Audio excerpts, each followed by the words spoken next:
What's up everyone, welcome to the channel. I am Nick, and today we are going to be doing my January 2026 film recap.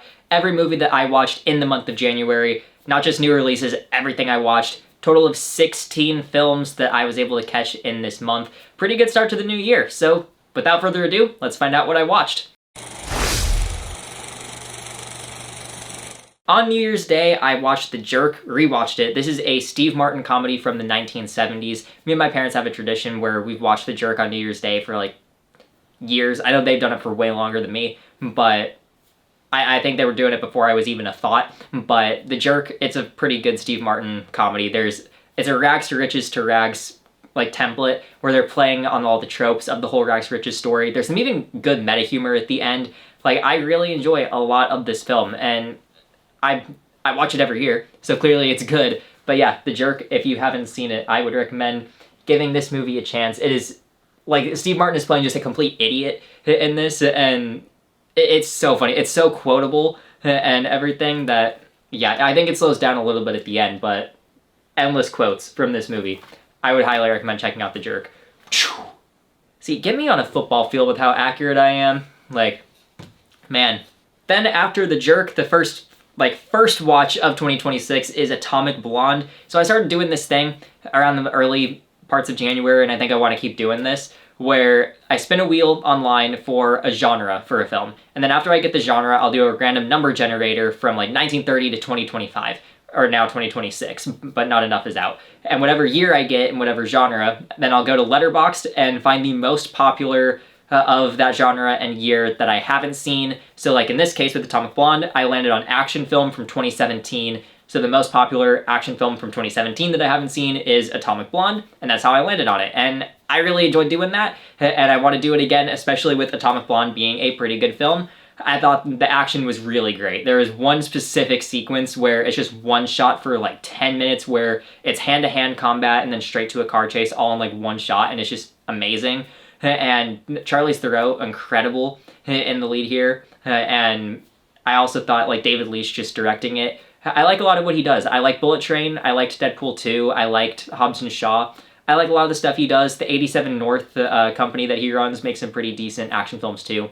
Like, decent ones. Nothing like John Wick, but some fun things, and that's exactly what I think Atomic Blonde is. Story's a little confusing in my opinion. Not like super confusing, but I've read also that a lot of people have the same issue where it's a little convoluted at times. But Atomic Blonde, I think it's a really fun action film, and I wouldn't mind watching it again. It's just good. It's a fun one.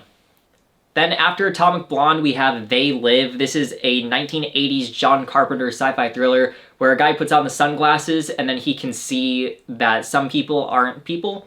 And he can see billboards that say obey when he puts the sunglasses on, a bunch of other things as well, where it's like a statement on consumerism and all that in America. And I thought this film was great. I thought it was so much fun to watch with just all the Carpenterisms. But among that, I just think 80s sci-fi is so much fun, and getting it in this template is great. And I think what they do with the concept is very interesting.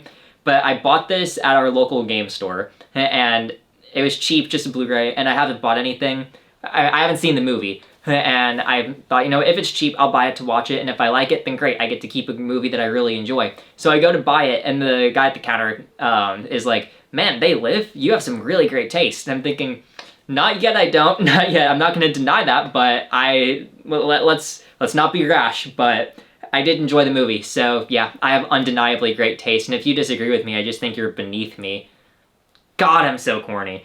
Then after They Live, I watched Grand Piano. Now this film is written by Damien Chazelle. It's not directed, but written. And he wrote it before Whiplash came out. So yeah, this guy is so obsessed with music and obsession. It's not even funny, but I live for it because Chazelle's my favorite director. So I'm all for it. I thought this movie was okay. I don't think there's anything super special about it in the writing. I think the directing has a lot of really great style, and it definitely brings this like 1950s Hitchcock vibe to it, but there's also a very strong suspense of disbelief in this concept. Elijah Wood leads it, and I think he does a pretty solid job there. I said like good and solid at the same time, so like it's at God. Like Elijah Wood did a God job. He's like the best all time. But yeah, it's an okay film, and the style definitely carries it for me. I wouldn't say it's style over substance because there's some really nice tense moments and just awesome banter between Elijah Wood and John Cusack, but holy crap, how did he play piano through all of that? Like, it just makes no sense, but it's fun, so who cares? But I can see why people got a lot more out of it than me. I can see why a lot of people just downright hate this film, but I thought it was fine. Just decent thriller for like 70 minutes, so if you have the time and you like Damien Chazelle, I'd give it a watch. Then after that, we have Proof. Now, I only watched Proof because for my acting class this semester, we have to memorize like one of the scenes. So I was specifically focusing on Jake Gyllenhaal playing Hal because, you know, that's who I would have to play in this. And I thought he did a good job. And I thought Gwyneth Paltrow was the one that carried this thing. But it's very 2000s. And I mean, I just thought the dialogue's fine. Everything about this is just fine to me. I'm sure the play is definitely better. I know nothing about it, so this was my first, well, now I know something about it because I watched the movie, but I knew nothing about it going into it, and I thought it was decent enough. I'm sure the play is definitely better, but yeah, not bad at all. If you want to watch the play but you don't want to watch a play version, I don't think this one is too far off, and like the scene that I was kind of comparing specifically to that scene in this film.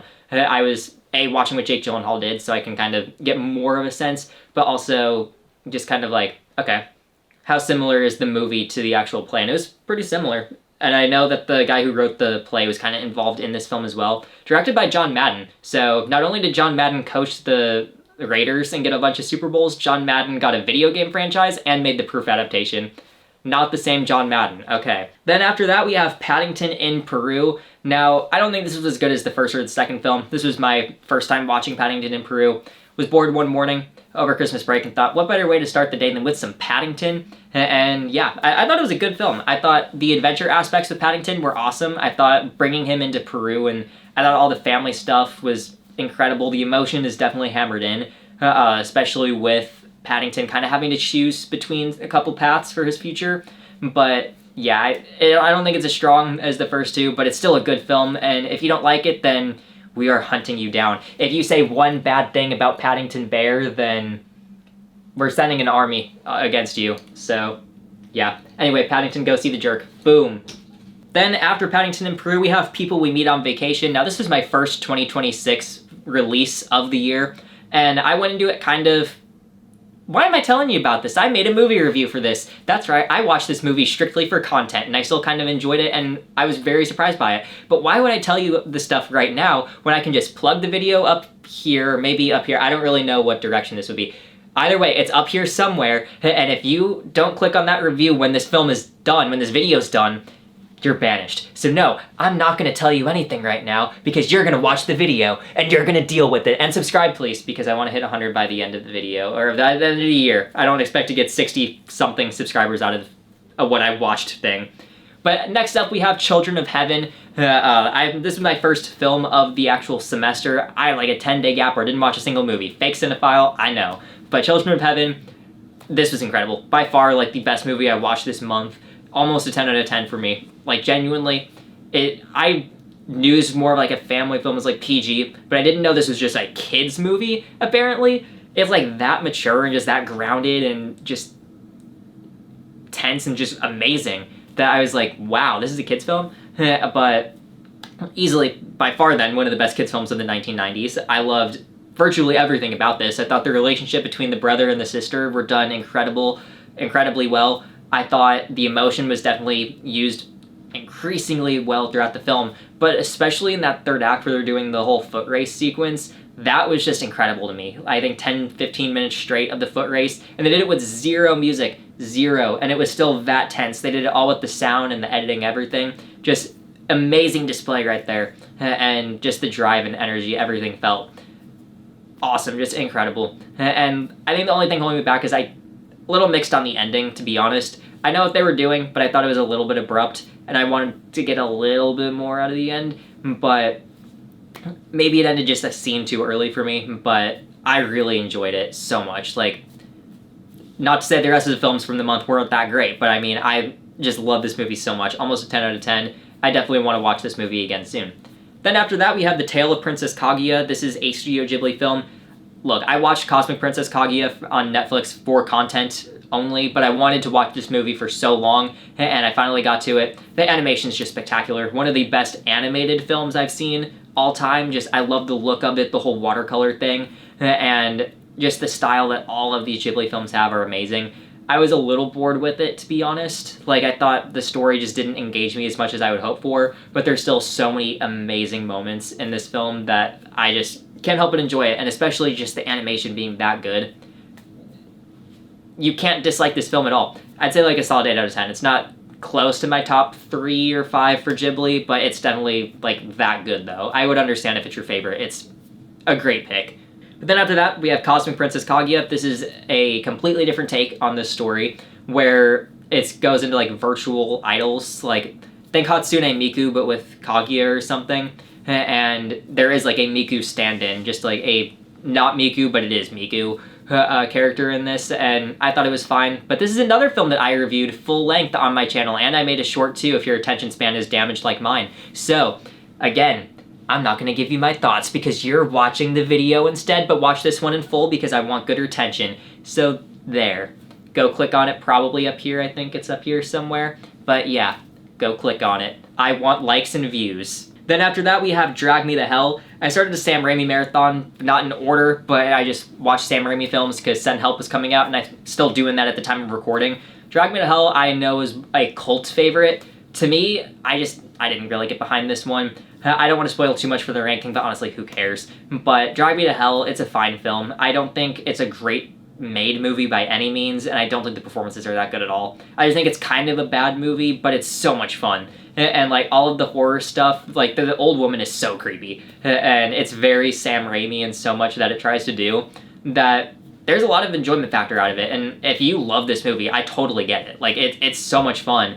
I just don't like the ending at all, and I don't like just the fact that it's just kind of bad. I mean, guilty pleasure, like sure, I just don't like the ending in the slightest, and there's a couple one too many scenes that I just didn't get into. So I mean, it's a solid 5 out of 10 for me, but I totally understand why this is a cult favorite. All of the horror stuff is incredible, and once again, the creepy old woman is very creepy, but there are also some moments that I just felt, watching it felt staged, so I don't know. I mean, he went all in with PG-13, don't get me wrong. This is like one of the most intense and scariest PG-13 movies out there because of what Raimi pulled off. One of the most disgusting, too. I don't know what it is. Sam Raimi loves vomit. But yeah, I thought this movie, not for me, but I can totally see why for others.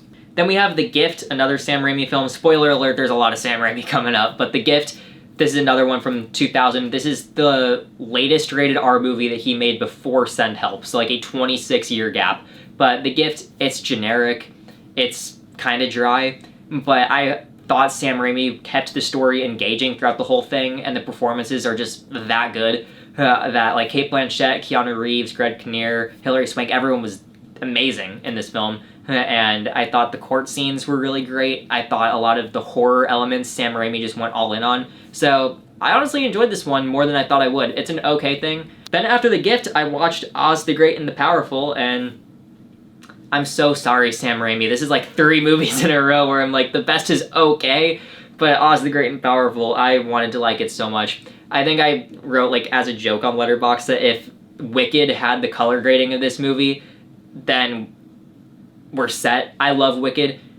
I did not like Oz the Great and the Powerful at all. Like, James Franco had less charisma than a sack of potatoes, and that's not to insult the sack of potatoes, but I thought the visuals were fine enough. I mean, the color was incredible, but I just couldn't get into the story in the slightest, and I don't know, it just bored me, and I thought the ending, the whole finale, I just thought was kind of dumb, and I think the concept is fine enough, but again, I just don't think James Franco was able to carry this movie enough on his back, being the lead. The presence just wasn't there, and I thought the whole idea of rooting for Oz and like Oscar to become the wizard and like this whole origin when he's just blatantly lying and cheating his way through everything, it's just kind of distasteful for a protagonist that you're supposed to be rooting for, to where it's just kind of a sour experience for the whole story stuff. But like, the Raimiisms are still kind of there, and I don't think he's a bad pick at all for a Wizard of Oz retelling. But I think this just goes into the same category as some of those early 2010s Disney live-action stuff like Sorcerer's Apprentice and Lone Ranger. I think it's in that same tier, and I know Sam Raimi didn't write it, so I think that's part of it, but yeah, this is definitely at the bottom for Raimi for me. Then after that, we have For Love of the Game, or For Love of the Game. I always get this title tripped up where I'm like, it should be For the Love of the Game, but it's For Love of the Game. But I don't think that matters. I love sports. I love a good sports movie, so I thought this would be like an underrated gem from Sam Raimi. The baseball scenes are incredible. The romance stuff is not that great. I love everything about the baseball stuff. I think there's a lot of great styling that Sam Raimi does. Like there's parts where he just drowns out all of the crowd noise, or he'll like do slow-mo stuff, and I like all that stuff. And I think Kevin Costner is a pretty good lead here, playing Billy Chapel. But the problem is just I don't think the romance stuff is that engaging, and that takes up most of the film. I thought the idea of doing all the flashbacks during this game, it's just a really great concept. I think everything about this had the potential to be something great. It's just if the romance stuff was a bit better, I would like it more. So for the love of the game, or for love of the game, this one's also near my Sam Raimi ranking. I feel so bad for Sam Raimi right now because I love him. I love him as a director. But I watched like his worst, like his bottom 3 or 4 all in a row, so now it's gonna look like I hate Sam Raimi and I'm such a negative person watching movies, even though I like most of the movies I watch. So yeah, I apologize to Sam Raimi and his fans. This is brutal. I mean, I enjoy them a lot. These are just not the ones I like the most. Then after For Love of the Game, we have Send Help, which I do like Send Help. I like Send Help quite a bit. I saw this one in the theater, really enjoyed it. And this is another one I reviewed, and it did terrible. Less than 20 views at the time of recording. That's sad. But I enjoyed it. And you know what? I'm just going to purposely make that video have really bad views. I'll give you my thoughts like I did with Sam Raimi, just so I'm not super negative about him. I really liked this movie. I like the survival aspects a lot, but I like the Descent into Madness stuff even more. Rachel McAdams was incredible. I thought Dylan O'Brien was also great in their chemistry. Incredible. I love the constant shift in power they did, because this concept was basically Rachel McAdams and Dylan O'Brien are the lone survivors of a plane crash, and they end up on the island. The problem is Dylan O'Brien's the CEO, who is just awful person, just a frat bro, CEO, nepo baby, exactly the kind of person you despise. Rachel McAdams, goofy, awkward coworker that no one in the office really likes, but she's likable enough for the audience where we're rooting for her, kind of. Yeah, rooting for her. But then we get that shift in power dynamic where Rachel McAdams, she knows how to survive. Dylan O'Brien, he doesn't. He's a CEO. He knows nothing because he was coddled his whole life. So I liked all of that stuff. And the way they're just competing with each other, I really enjoyed it. It's like Misery meets Castaway, and I enjoy both of those films. So combine them, we have Send Help, and I really like it. I love the ending especially, where it's the most Raimi ending we can get. Only it's just, I love how awesome and into the audience the movie is. 7 out of 10. I'm like talking, way hyping it up more than I enjoyed it. It's like a 7 out of 10. Much better than January horror usually is. I think it slows down quite a bit at a certain point, but man, Send Help is great. But the last film I watched of January 2026 is a Sam Raimi film, so apologies to Sam Raimi haters. We just talked about 6 of them in a row. Crime Wave, which IGN did not include Crime Wave on their Sam Raimi ranking, which, why do I care about IGN?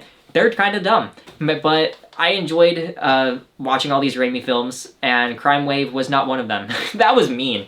Man, I am so sorry, Sam Raimi fans. But Crime Wave was just not for me. I'm surprised that the Coen brothers did write this movie, where on paper, like a Sam Raimi crime comedy written by the Coen brothers should be much better than Crime Wave is. I know it has its fans, and to that I say, I'm super happy for you. I mean, if you enjoyed this, I want to enjoy it too. I can definitely see a world. Like, I love how the movie looks. Visually, it's great. I love the Looney Tunes kind of comedy that Sam Raimi brings into this. Bruce Campbell is hilarious. To me, like, Bruce Campbell was Jim Carrey before Jim Carrey. Or maybe he was on SNL before Crime Wave came out, but Bruce Campbell was very Jim Carrey in this film. And I love a lot about this but on paper, but I just thought there's zero coherency in this. I thought it was very much style over substance. It makes no sense. It's just kind of doing things to do them and kind of connecting a story, and it does, but it's just not very good. But I see a world where people love it. I know it has its fans, and I love that it does, because a goofy movie like this, I think definitely, I like that it has a cult following. I like that we're keeping it alive, sort of, because IGN just leaving it off the ranking is really dumb.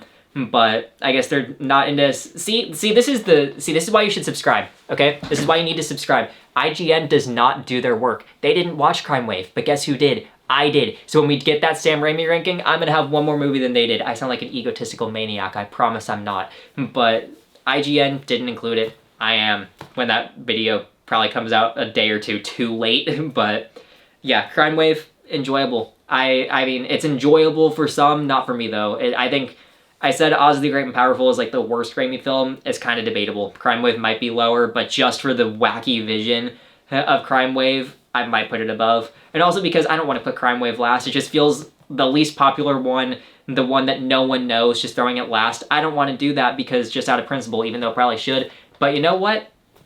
I think I will be different. So spoiler alert for that Sam Raimi ranking. Crime Wave won't be last just because I don't want to do that. So yeah, well, thank you all for watching that. I am going to probably do this monthly because I had fun with this. I was definitely awkward at the beginning of this video, and now I'm just kind of a lunatic now, so do with that what you will.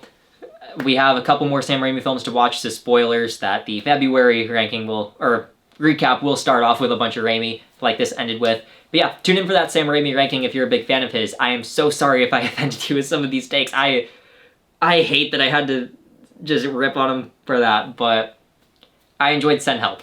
But yeah, Children of Heaven by far is the best movie I watched in January. We're going to hopefully watch better ones in February as well. So I'd say good start to the year. Good start to the year. And I definitely made some couple videos for January. My goal is to make 87. This is like a non-film related tangent that I'm about to do.